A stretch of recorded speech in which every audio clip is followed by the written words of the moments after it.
It's an honor to be with you, to share this time with you, and kind of excited about just being with you. I know we're a little apart, but I feel really close to each one of you, and I thank you for having me. And with that said, I want to just go right into the reflection today.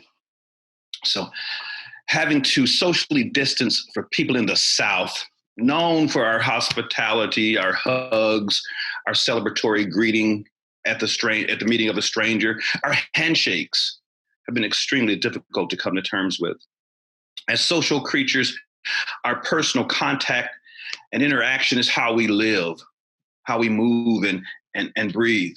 It is in our national conscience and DNA. So it's sobering to consider the things in our society that are shifting, our culture, our way of doing things. A society that runs on information and connections is shifting before our very eyes and in some ways within our hearts. As many Americans left jobless, isolated, and afraid, wonder about what will come next. While it may be a bit too early to assess the long term effects caused by this global crisis, there are signs that things will permanently change in the way our society functions. We can already see its effect on how we work and play, how we learn and communicate, how we consume and what we value. I've said it a lot in recent weeks. This is our new normal. And although many of us are hopeful that things will return to some seemingly pre-pandemic state, there is this gnawing feeling in the back of our minds that nothing will really ever be the same again. We have marked the year 2020 as being when it all changed, when our world shifted, when we knew that we may never again have feelings of total well-being while in public spaces, when we have lost our trust in our national and local leaders for accurate and pertinent information in the time of crises. There's great anxiety in our nation about what comes next, as our national and local leaders, as early as next week, will seek to reopen parts of our country and economy. They will begin assessing what we have lost and, in some respect, reclaiming what remains. As I speak with various folks in our state and across the country, my family, friends, colleagues, and even coworkers, I am seeing a similar thread of sentiment around the uncertainty of the times, a fear of falling ill, but mostly the lamenting of the lack of social contact. It's ironic when recalling over the last decade in particular how divisive we have become. I kind of could remember that it seemed like we could barely stand each other. It seems that some might be coming to the realization that we really do need one another. If anything, we recognize that we are all in this together. And when I say that we are in it together, I certainly acknowledge the social and the economic disparities that cause some demographics in our culture to bear a heavier burden than others. I recognize that the quote unquote being in it together may mean something else to those who lack access and resources. But still, I make the assumption that everyone is dealing with some degree of anxiety and loss. I've come to the conclusion that collectively, we, our nation, and all the earth perhaps, are experiencing a type of global grief. So I wanted to take some time to address the subject of grief. We are social and innately positive creatures. I like to think that we humans are. We don't prefer to dwell in grief. In our society, grief is deemed something to avoid, but we all know it well, as it is something that we have all experienced in various forms. In fact, nobody gets out of life without experiencing grief. We can't change that. One person's reaction to loss and devastation can be so different from another's.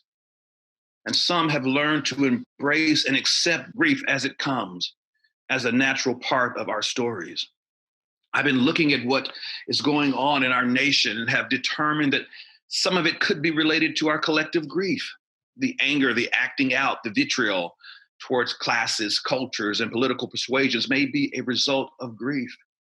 And I believe that I have heard others say that grief in all its forms must be expressed in some way or another.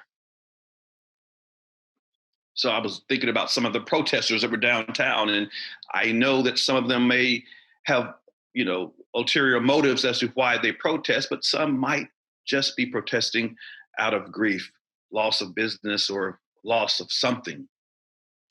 I've seen grief reveal itself in a beautiful act of service and memory, and I've seen it show itself in anger and destruction. It is easily recognizable in its explosive and destructive form. It will hurt or abuse those in its path. We understand that hurting people will often hurt others. But throughout millennia, people have been looking for healthy ways to express their grief.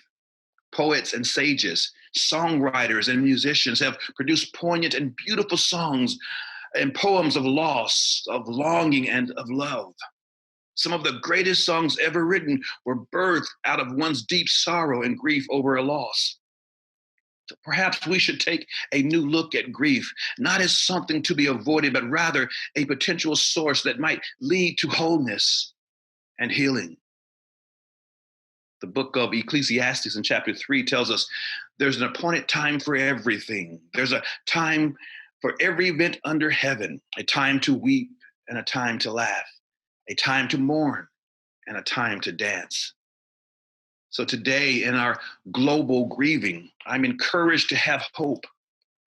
Let's make this a time that we are reminded how hearty laughter is good medicine for the soul, a time to recall that it is more blessed to give than to receive, and a time to remember that a smile can go a long way in warming a troubled heart. This pandemic is complicated and challenging. And our grief is also challenging and complicated. It comes sometimes mixed with love and sweetness that we are, or some of us get to spend quality time with our loved ones. And I'm thinking of you, Sue. But it also comes with intense sadness because some of us have lost so much.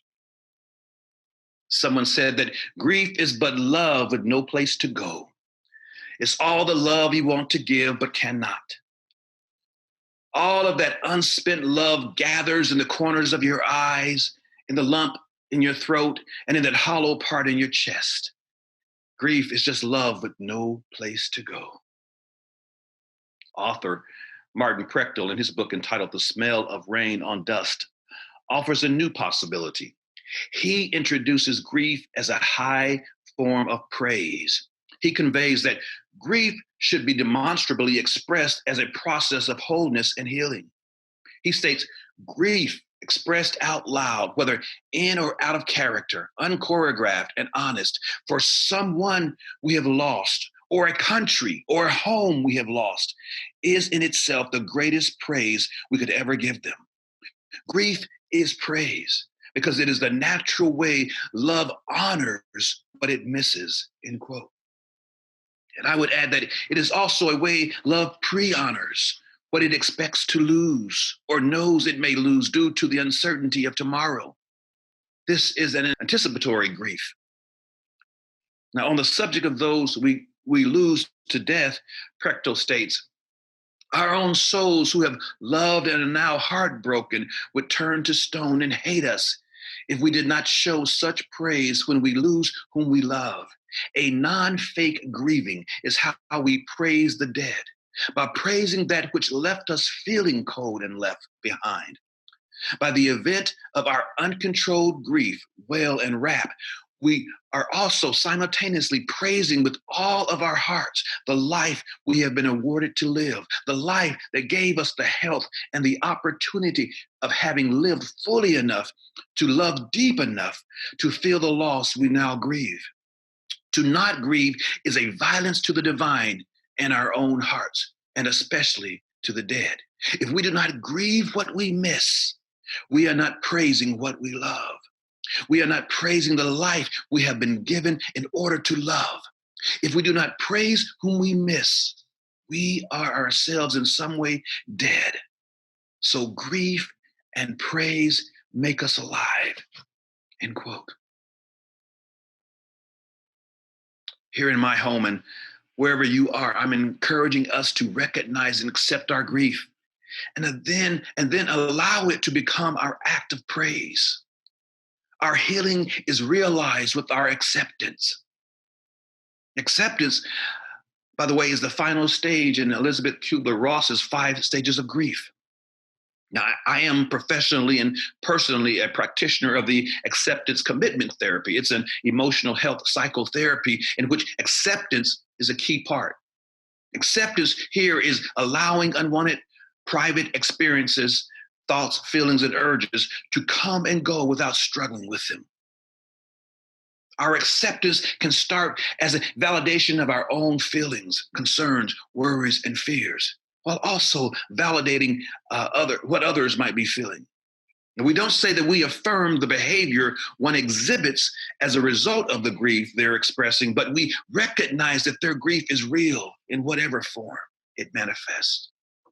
I'm reminded of the serenity prayer that reads, God, grant me the serenity to accept the things I cannot change, courage to change the things I can, and wisdom to know the difference. Acceptance enables us to be present in the moment, allowing us to feel what we are feeling, to express what we feel, and to grieve what we now miss. Our grieving of what was, and then to some degree, our letting go of what may not ever be again, allows us to move forward in hope of what is possible. We get to make new meaning and create new possibilities for a brighter and productive future together. As we consider this reflection today in light of all that is going on in our world, your world, and if you are willing to share, I present a few questions for your consideration. What other things do we have the potential of losing?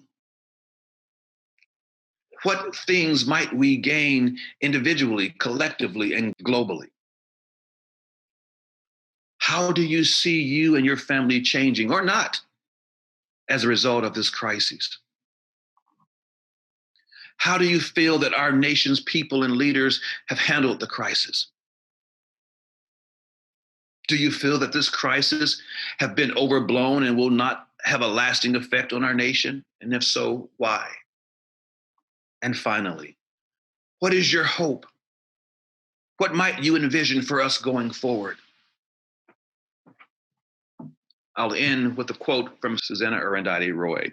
She writes, historically, pandemics have forced humans to break with the past and imagine the world anew. This one is no different. It is a portal, a gateway between one world and the next. We can choose to walk through it, dragging the carcasses of our prejudice and hatred, our avarice, our data banks and dead ideas, our dead rivers and smoky skies behind us. Or we can walk through lightly with little luggage, ready to imagine another world and ready to fight for it. So be it. Amen.